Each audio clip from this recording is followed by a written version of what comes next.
What's going on? I'm Patrick Reyes, and we have a little bit of work to get through. 5 parts. I'm going to take you through 5 little movements here, but I'm looking forward to this. So let's talk about feminist ancestral leadership. So part 1, child in the wilderness. I sit between 5 generations of Carmelitas. My grandmother, as far back as we have record, is Carmelita. My grandmother, who I've dedicated both my books to and who saved my life, was Carmelita. My daughter's name is Carmelita. In 5 generations, there will be another Carmelita. I'm sure of it. This is how I always introduce myself. My people are matriarchal. My daughter Carmelita is the most magical and electric human I know. She connects with wild animals. We'll be just walking in the arroyo, and there will be coyotes and roadrunners and all these little critters that just come up to check her out. She talks to the ancestors. She tells everyone and everything exactly what is on her mind, which is usually how much she loves their dog. Every dog she sees, she goes, I love your dog. There, she loves their haircut, the clothing they choose to wear, everything and anything that she thinks is cool, she names out loud. Now, my daughter is neurodivergent. And when we're receiving her diagnosis, the evaluator asked Carmelita, does she have any questions? She told the evaluator, I want to feel more electric. God, my daughter is joy. She is fierce. She is sensitive. She is wonder and awe. And because of her magic, she was also almost thrown out of preschool.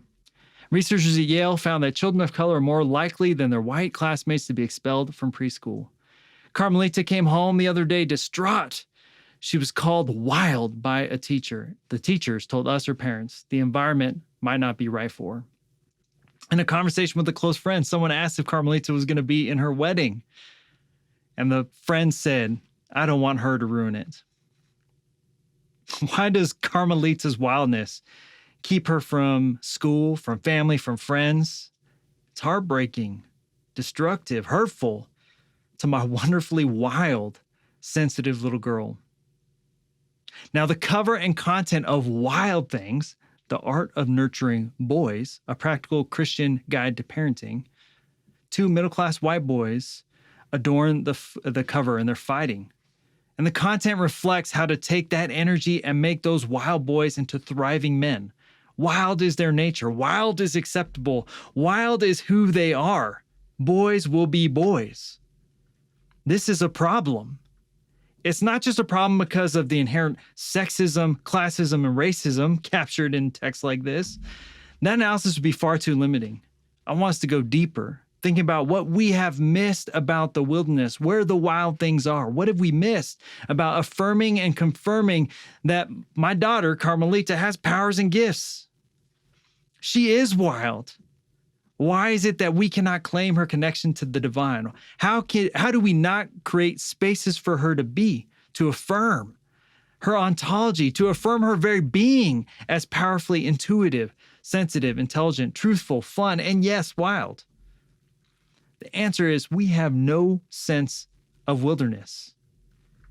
Even though in our scriptures, in order to find freedom, the people of God are either leaving to, escaping to, or cast into the wilderness. It is where God speaks with Moses. It is where Miriam leads the community. It is where Hagar has a conversation with God. The wilderness is where Jesus goes to connect to the divine. In order to find our freedom, we sometimes have to be recognized as wild. The wilderness is the ancestral leadership in my Carmelita lineage that knew how to survive migration, poverty, and it always create a sense of abundance. My grandma Carmen was wild. She was adored by friends and family alike because she loved people. She loved to carry people and their emotions and everything they brought to her house. The way that she carried survival created the conditions for the rest of us to thrive. Her wildness is why I'm here. During this talk, we will recover this sort of love of the wild, but I want to preview just some of the content. Just like we see in our dominant society, in the wilderness, men rear their ugly heads, patriarchal heads. They can't help it. Hagar is given a little bit of water and cast out with her son, referred to only as a slave. Pharaoh chases. Moses allows his sister, who saved his life, be cast out of the community. And following this action, Moses and Aaron have the gall to reach out to the community and assess whether or not they should go conquer a land. And thank goodness for the community who knows who our healers and caretakers are, because they did not move for 7 days. And yes, the devil appears to Jesus in the wilderness. It is in the wilderness that our leaders go and is where our leaders meet the divine. Now, my daughter is in the wild. The arroyo in the high desert is our home. How we create space for her gifts passed down from our ancestors despite the violence of patriarchy, is our leadership task. The question is, what are we up against? Part 2, fragile male egos. I probably shouldn't be saying that with such a big smile. Fragile male egos. Fragile, easily broken or shattered. Male, the qualities associated with men. Ego, a person's sense of self. Loki said he was born with glorious purpose. Michael Jackson said there comes a time in every man's life when you got to take a look in the mirror and make a change. You know, macho man. I want to be a macho man. Or at least like Mike. Now, this is just a play on several stereotypes and pop cultural references attributed to what it means to be a man. The ultimate warrior, dominating, decision-making, confident, and emotionally distanced, a man. Unfortunately, while not unique to Christianity, the less than positive traits attributed to male leadership, rightly named toxic masculinity, takes its genesis in our scriptures, traditions, and practices. Worse, we keep repeating and celebrating toxic male leaders. From stories of dismissal and abuse of women in our scriptures, Hagar and Miriam in particular, who are matriarchs of our tradition, to laws that prohibit the movement of their bodies. Our scriptures demean women, their bodies, and limits their role in community as leaders. This is a fact. What is also a fact is we still live in a culture that values the hyper-masculine leader, even those who are not men, those who inhabit this type of leadership, and demean anything that's other than that dominant male.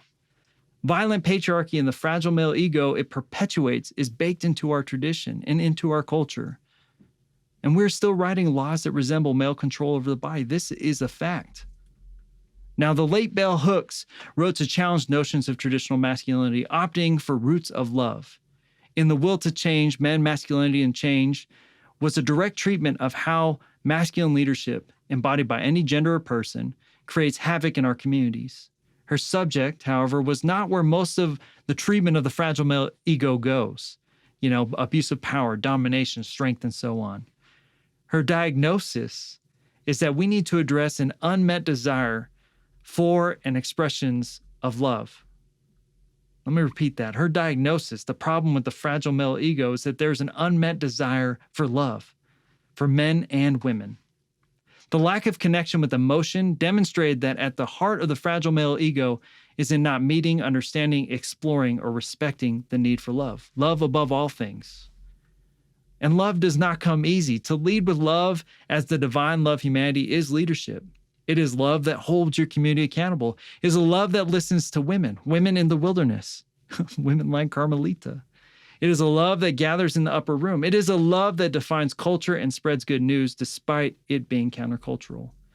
Now, in my world, that means love and lead like Grandma Reyes. Now, Grandma held no titles, was bestowed no honorifics, received no formal leadership or education for her, and definitely didn't get celebrated for leadership in the community. She did not lead a movement. She didn't write a treatise on leadership. She did not go out on speaking tours or massive following. But for anyone in the community, it was clear that Grandma Carmen was our leader. As Kat Armas has written in Abuelita Faith, our grandmothers have led our communities in ways often unrecognized in literature and broader society. That is not to say there's no place for our grandfathers or for any men listening to this, or that our grandmothers all showed up this way, but it's to say that the ways that we gather, make decisions, think about the world, and pay attention to the energies around us, we need to love and lead like Grandma. To lead like our grandmas, abuelas, babas, umas, lolas, memes, abas, cocos, mimis, and bubbies, we need to unpack our own intersections of what it means to lead. What does it mean to lead at this intersection of love and a different type of way of being in the world? Here I'm going to speak directly to men. Now, as a Chicano, I'm constantly aware of the ways machismo makes and unmakes young men. It is defined as much by our warrior culture as it is by the stereotypes that are used to depict us as criminals, thugs, and cast us as inmate number one, as Danny Trejo famously claims. At the same time, we have in our families and communities limited and devalued women. We did not get to a place in our society where 1 in 3 women will be sexually abused in their lifetime by not having inherently toxic views of women in our culture. In the U.S., in my context here where I live, 4 out of 5 Indigenous women have experienced violence, and half have experienced sexual violence. Violence against Black and Latino women is at an all-time high. Violence and murder against trans and gender nonconforming bodies is also at an all-time high. 1 in 4 children are exposed to violence and abuse by the time they reach adulthood, primarily perpetrated by men. Until we men take responsibility for deconstructing and reimagining the roles men play in society, the way that we lead, the way that we speak, the way that we love, violence will continue. So how do we imagine a new space from Hook's call to love, from the love of my grandma and undoing machismo, both in our culture and defying stereotypes? Now, acclaimed Chicano author and scholar, the late Rodolfo Anaya, offered an alternative to machismo. He writes, nature dictates much. The chemicals, hormones, elements in the blood and the psyche are elements that we need for the procreation of the species. But nature also provides a fantastic interplay of forces within the essence of the human, within the soul. The soul exists as a motivating, energizing force within. We can transform ourselves, and in that transcendent encounter or epiphany, we become more than the humans whose feet are bogged down in the mud. To do that, we need to pay full attention to the forces within. We are not all male at any given time, and we're not all female. We need to find balance and harmony in the deep currents of our nature. Macho needs not be male. Nothing is pure one thing or the other, especially when we speak of human nature. The old dictates of the fathers have to be transformed to create a new macho. And for that, we need to listen to the feminine sensibility, to listen within. End quote. Now, Anaya offers us a powerful opportunity to reimagine leadership. In the quote, he offers us a vision for us how to reimagine the leader led by our own internal wilderness, to connect with nature, to reimagine our coming of age. Now, he does this beautifully in Bless Me Ultima, his now famous work, and just had its 50th anniversary in 2022. Anaya tells the story of Antonio. Antonio is only 7 years old, and the entire book surrounds his grandma Ultima, who is a curandera, healer, a bruja, priestess, and matriarch of his family. She heals. She's accompanied by an owl. She is wild. And Antonio is fascinated. He, as a young boy, is transformed by his abuela's love and comes to terms with the fact that he is also gifted like his grandma. It scares him because the community, though they see her power to heal and use it, want to destroy her. Now, without spoiling the ending, I want us to notice that Ultima, as a spiritual leader in the community, occupies the wilderness. She comes with her power, and in order for Antonio to be his most authentic self, he must return to the wisdom of his grandmother's love. It is not just a feel-good leadership metaphor, it is a requirement for learning to lead if we're going to make the world anew. What Antonio needs to learn is what we need to learn, and that is what we'll call a feminist ancestral leadership. So part 3, feminist ancestral leadership. The answer to obtaining grandma's love or Ultima's love is not simply making women in charge, though I do believe if one were to read scripture closely and be a good student of where society is thriving, it would solve a lot of problems. Looking at Kate Raworth's research on how women are reshaping economies to be more equitable, it is clear that economies based on well-being, equity, and regenerative science, that is the energy and technology outputs that restore this planet, can be realized. And all of those economies that are doing that are led by women. During the pandemic, researchers Jack Zenger and Joseph Folkman found that women are seen as better leaders and more effective in a crisis. The solution to finding this love is to embrace feminist ancestral leadership, and I think the data supports that. Anaya describes, while it is inherently about the body, it is also about the spirit we have to have inside that body. Can we tap into a feminist ancestral spirit? That's a serious question for us men especially. Can we? Let me break down each of these terms and then put them back together to help us answer this question. So first, feminists. Why label this feminist or feminism? Simple fact, patriarchy destroys and harms everybody. In particular, it does damage in our culture to anything that is not white, Christian, or male. Those most threatening to patriarchy are women, children, and bodies that resist or diverge from the norm. This includes people of color, gender non-conforming persons, those experiencing poverty, those in disabled and differently abled communities, and people who are neurodivergent. For a biblical list of those who threaten patriarchy, one need look no further than the Beatitudes. The poor in spirit, meek, those who mourn, who hunger, who thirst for righteousness, who are merciful, pure of heart, peacemakers, and the persecuted. Feminism, at least today, seeks equality and equity. That's something I can get behind. Now, there have been waves of feminism. I feel as a scholar I have to name this. And the classist and racist assumptions made by first-generation white feminists about women and men of color have done and continue to do real harm in our communities, especially communities of color. Women of color have reminded us, though, that the language does not belong to that first wave, that first generation of feminism, and we should rightly interrogate and advance its claims. Chela Sandoval, in her groundbreaking work, Methodology of the Oppressed, recovers a movement to acknowledge that we are in a moment where women of color are celebrating the right to be, to breathe, to live, to reclaim our ontology. Feminism, as it's defined by Sandoval, from those most marginalized in society, centers equality and equity across all people. Mickey Kendall says it best in her book, Hood Feminism. Quote, feminism in the hood is for everyone because everyone needs it. End quote. To define feminism, I think these pieces are central. Hooks is helpful here as well.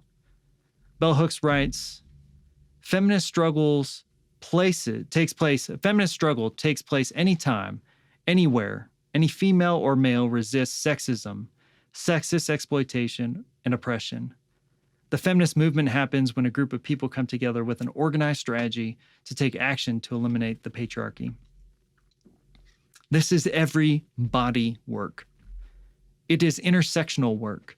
Hooks reminds the reader that feminism can never be just about gender. It is at the intersection of race, class, and other social factors that the movement must be built in order to create real change. Men can still be in leadership, but they must lead with equity, freedom, and liberation at the heart of what they do, how they behave, and not just how they think. Feminist theory grounded in the women's liberation movement is the cornerstone of how we must reimagine leadership. I track my own lineages through Chicana and indigenous feminisms, radical women like my grandma who probably would never claim to be a feminist, but found new ways to express leadership so their children and grandchildren could have a better life. Her very survival was an act of undermining patriarchy. Feminism is for everybody and affirms the belief that we should be working for equity. Feminism is not afraid of the wild child. In Latina evangelicals, Martel, Maldonado Perez, Condi Frazier, they all reflect on the wild as dancing with the Holy Spirit. I cannot think of a more appropriate image for my daughter, dancing with the Holy Spirit. In short, feminism, in the case of our work, in case for our work today, advances the work of diversity, equity, equality, justice, inclusion, and belonging. In fact, I cannot imagine any of these terms without it. That's feminist. Ancestral. Ancestral is multi-generational. Now, I just want to give like the opposite. We'll do the negative version of this. Talk about the failure of male kings here, where your leadership is only justified by how much time one takes on the throne or how long one's legacy can impact a community. When I see the pyramids, I do not see beauty or wonder. I see an enslaved peoples building over generations to venerate a man. We should not celebrate that sort of leadership, but teach that it is in this context that our tradition teaches us to find liberation. Now, one of my favorite misguided appropriations in how we tell our own stories, and especially around male leadership, is the displays of Ramses II, or Ramses the Great. His reign was more than 60 years, included many wars, and continues to be studied and explored by scholars today. And what angers a religious scholar like me is that his rule is often what we see Moses pitted against in the dramatizations of the Exodus. And there is very little evidence that this would have been the case historically, at least not from the Egyptian record, that these two would have been around at the same time. But what do people want? They want a strong man taking on a strong Pharaoh. We want our own sort of strong man. Miriam, in all of these depictions, who is central to the whole story of Exodus, is basically erased from the record. Now, my colleague Matthew Wesley Williams calls this warrior leadership. We want to see the two gladiators fight for who's in charge, a fight to the death. Certainly, there's another way to lead that honors one's ancestors and descendants that is not couched in this type of leadership. For those of us from ancestral communities, we have a profound tradition to share with the world, one that pulls from many lineages, calls the ancestors into space, and imagines futures where our descendants are thriving. Every night when I put my children to bed, my daughter asks, "Can we go see the ancestors?" My family's bedtime routine reflects this profound sense of in-betweenness that we occupy on this physical plane, meaning this generation is not the chosen generation. We are simply the generation of now. Now, let me explain that a little bit. In FT's podcast, so The Sound of the Genuine, where I talk to leaders, religious leaders from across this country, we've heard the stories of how they came into their leadership. Now, what each of these brilliant, smart, incredibly impactful leaders have told me is that they can all point to a moment when an elder, now an ancestor, took them serious when they were younger. It's not that elders did not share stories or leadership gifts across the many cultures that they represent. I mean, the elder bestowing their wisdom on them. Elders telling stories was named by all of them. And in many ways, especially for communities of color, respect of elders is well documented. But what strikes me across these now 50 interviews is all of them have an elder who listened.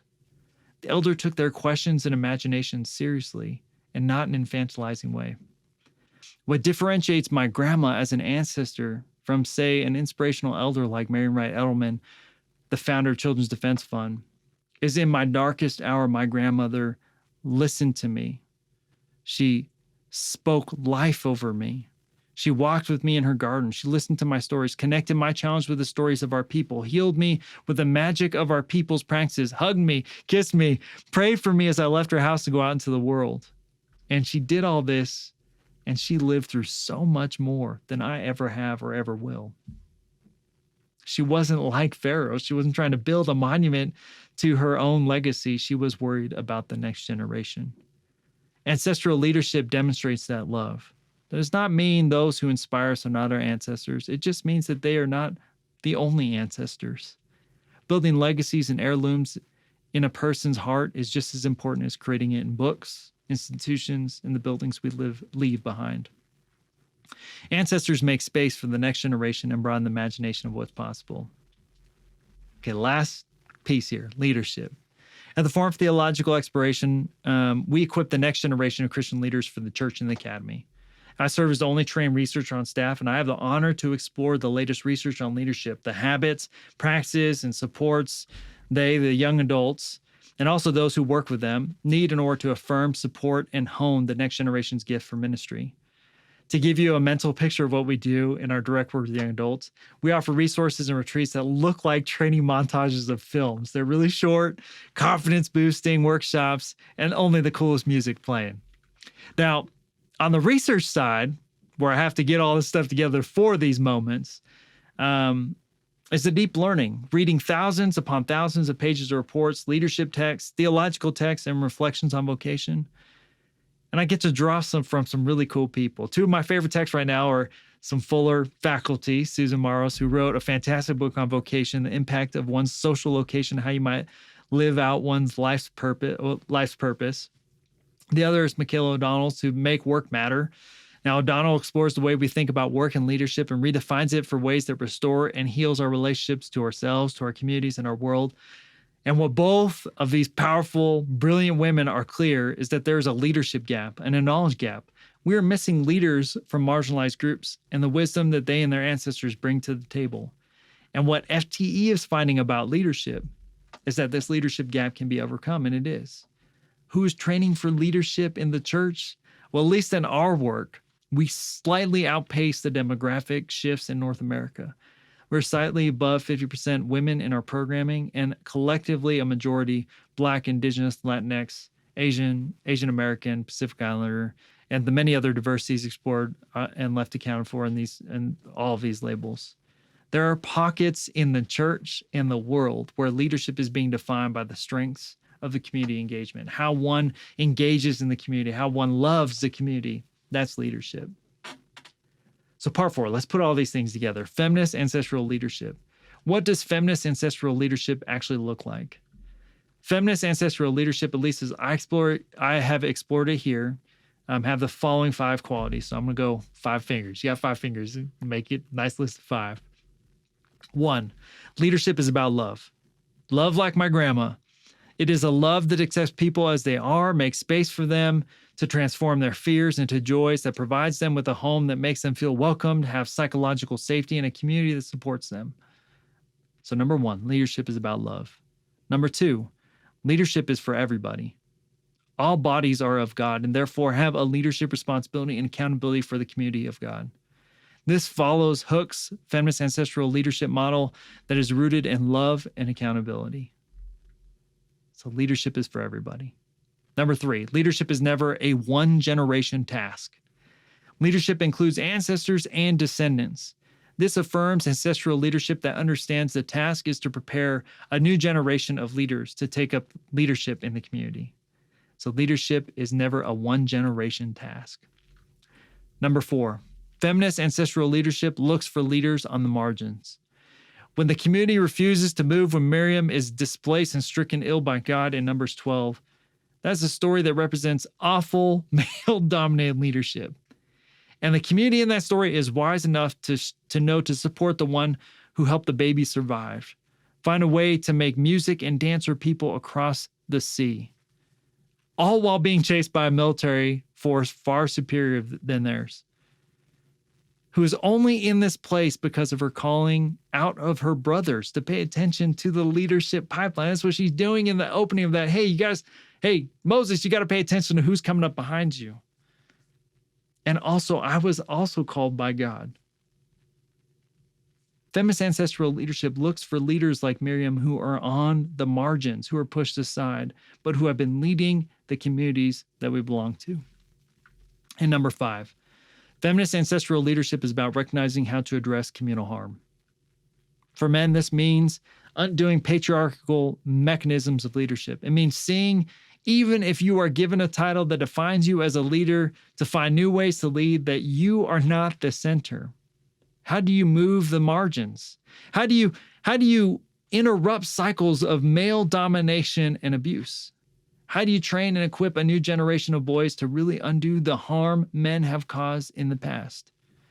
How do you recognize that gendered violence is still happening in your institutions, in your churches, and in places of work, and use what power you do have to find new ways to embody love? So feminist ancestral leadership is about recognizing how to address communal harm.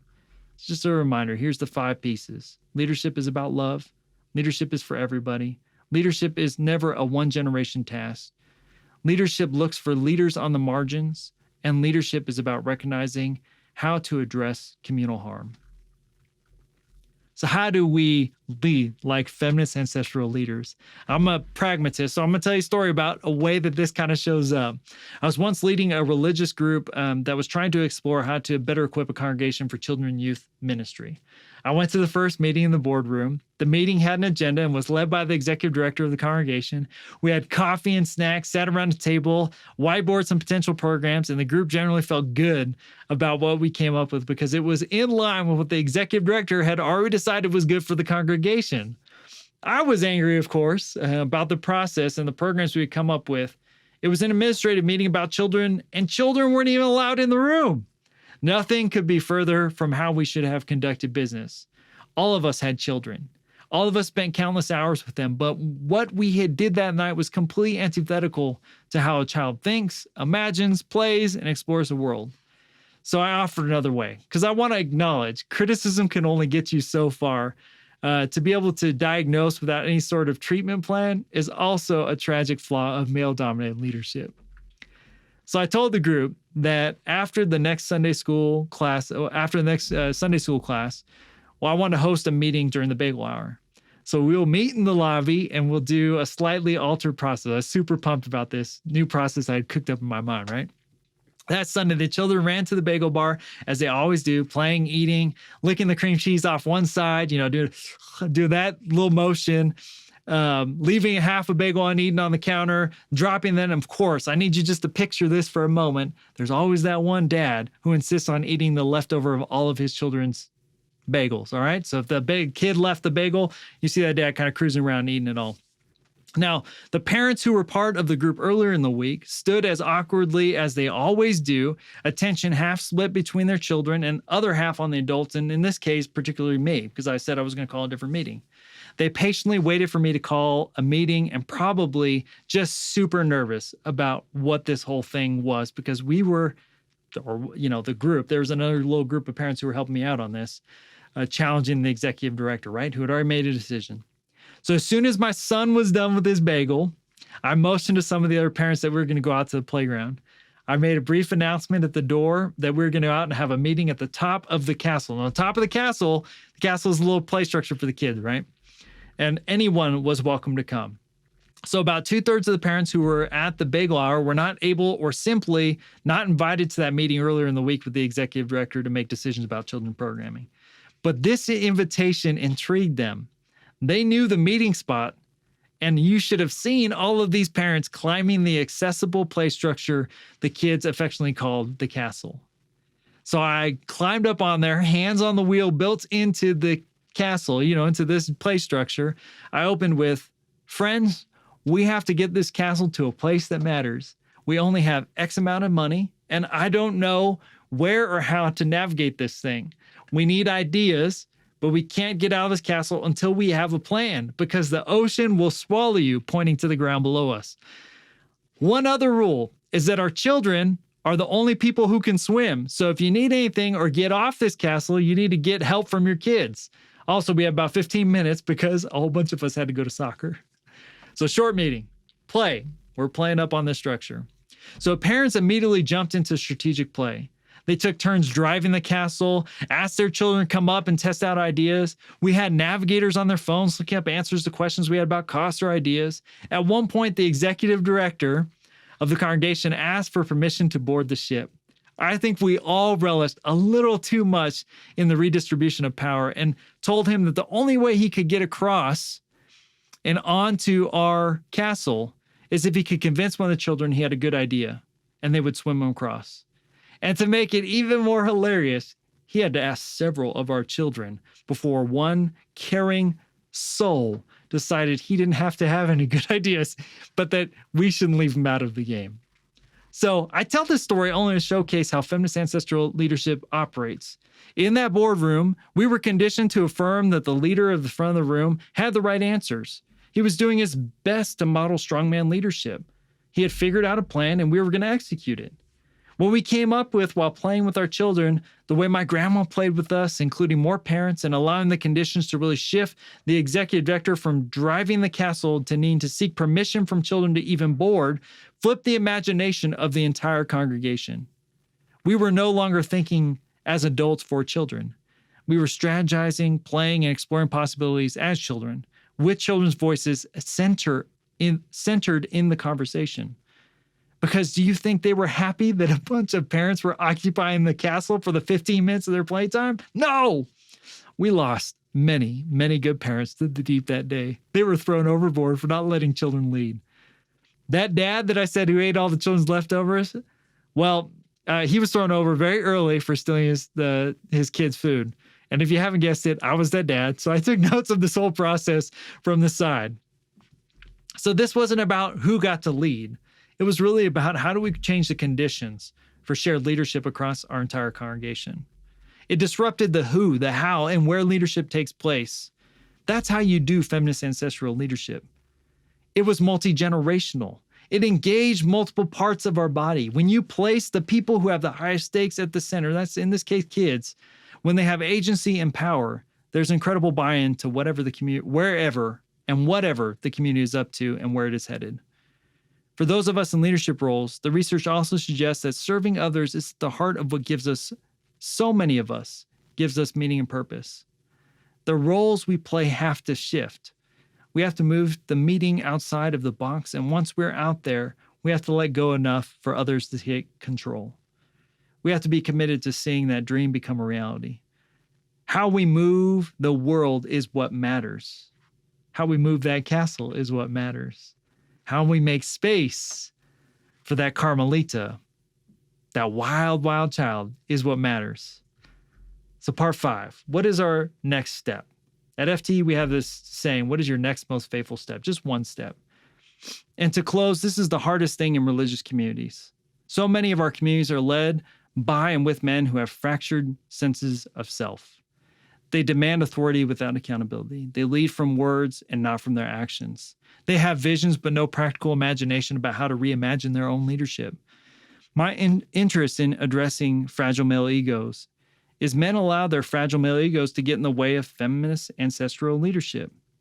And perhaps more importantly, because this is often rewarded, all people who aspire to have forms of power back in domination can also behave like this. So this isn't just a men's problem. The shorthand, yes, there is a long history in feminist literature of white women acting counter to ancestral feminist leadership that has led to the death of people of color. For those in the pews who have less power, I want us to reimagine what that even means. So for those in the pews or on boards, do not reward the ego, reward the community. For those who have less power, pay attention to your intention. If your intention is to find new ways to be in the world where women can live into their full potential and power, where Carmelita can be wild, then give attention to this intention. Where and who is building spaces for women of color to thrive in their vocation? Find those places, incentivize them. That's where you drive resources. Celebrate those spaces and teams where leadership is shared. An image I often give and can be found in the book, The Purpose Gap, is stop looking at the one shining star, that one ego who's taking up all the space, but look for constellations. Now returning back to men in particular, men who have fragile male egos, and I argue most of us do, we need to do the following. Acknowledge what happens in your body when your ego is tested. Notice the way a challenge to your leadership, an idea, or even your being is tested, and find ways to constructively process those feelings. Remember, bell hooks reminds us that this problem is of the inattention you give to your need to feel loved and seen. So notice, acknowledge what's happening when that is not. Number 2, practice love. Find new spaces where you have no authority or power, and be a good participant. Showing up to help the community succeed will provide new areas for you to practice shared leadership.